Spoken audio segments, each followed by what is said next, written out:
On today's show, we're talking about the Sony kit lens.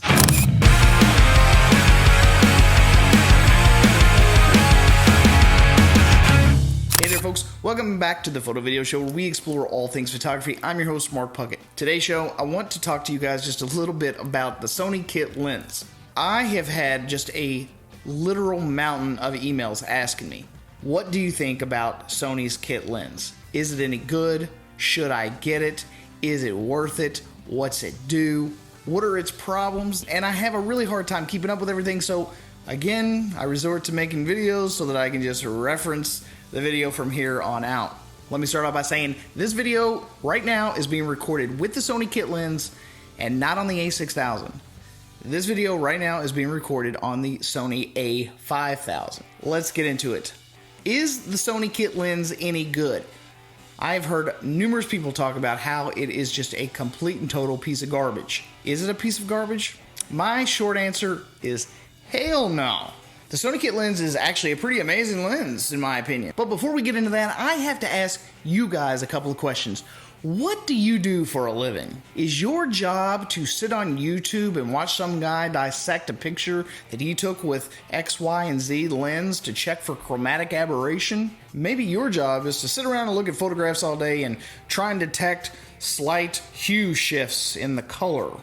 Boring ass job. No, wait, I got it. It's to sit around and check for minute hunks of grain in the darker areas. But I don't know about the rest of you. I mean, I've got way too many other things to be doing during the day. I've got this, that, and the other, videos, clients, money to be made. There's just not enough hours in the day for me to sit around and pixel peep the shit out of my photographs. I've gotten to the point now where I almost believe that most people want cheap stuff to be crappy. I don't understand why they do that. I mean, it really is. It's quite mind-boggling. I can understand that when someone invests, say, $1,000 or $2,000 in a lens, because I've done it, that you want that thing to be just like this most amazing thing, that you just want it to be the end-all be-all of whatever it is that you're buying. I mean, you're buying quality, right? And when you invest that kind of money, you want your shit to work and you want it to work good. But do you know what I've realized over the last 6 years of being a professional photographer? That the clients that I end up serving, they don't pixel peep. They don't constantly check for chromatic aberrations. They don't constantly check for noise in the shadowy areas. What you're trying to sell to a client is a mood, a tone, a moment. And most of the time, they get ecstatic over a cell phone picture that has captured those kinds of tones, moods, and moments. So imagine what they feel like when you actually deliver them a quality piece of work. Recently, a fellow YouTuber named Brad Z Chef, he was talking about his kit lens. And he was also talking about me and a couple of other photographers that had made the switch to Sony, and how a few of those photographers that had switched or had been using them were kind of trashing the kit lens. Ultimately, what he was trying to get at is that a long time ago, when there was no such thing as Photoshop, there was no such thing as Lightroom, you had to pay top dollar for a piece of glass because you didn't have those tools to correct small, minute mistakes via the lens, whether it be just barrel distortion, chromatic aberrations, whatever the case may be. There was no way to get rid of those things. So you had to pay top dollar for every single piece of glass that you ever put on front of your camera body because there was no alternatives. But let's be honest, if you're worth your weight in salt as a photographer, you're going to at least do a little bit of touch-up work inside of some sort of editing program to give it that little oomph, that little bit of pop, your own artistic flair, whatever the case may be. I don't know about you guys, but I charge $100 an hour. So when I'm doing hourly work, it could take me up to 10 hours worth of work to purchase that one lens. Or as I'm importing those images into my editor, I can just done. There are 36,000 seconds in a 10-hour span. Do you know how many photos I could edit in that amount of time? The fact of the matter is that there's nothing wrong with the Sony lens. There's nothing wrong with these cheap Minolta lenses. There's nothing wrong with lenses, period. Everything is artistic. Everything is personal taste. Everything is personal expectation, personal workflow. It has nothing to do with having a dick measuring contest every single time you open your camera bag. So much of what we do can easily, quickly, and efficiently be corrected at the press of a button. It doesn't require a massive investment of time. So when you're doing work for clients, you get more done. When you get more done, you can make more money. And when you make more money, you can buy more expensive lenses if you want. But the fact of the matter is that you don't have to.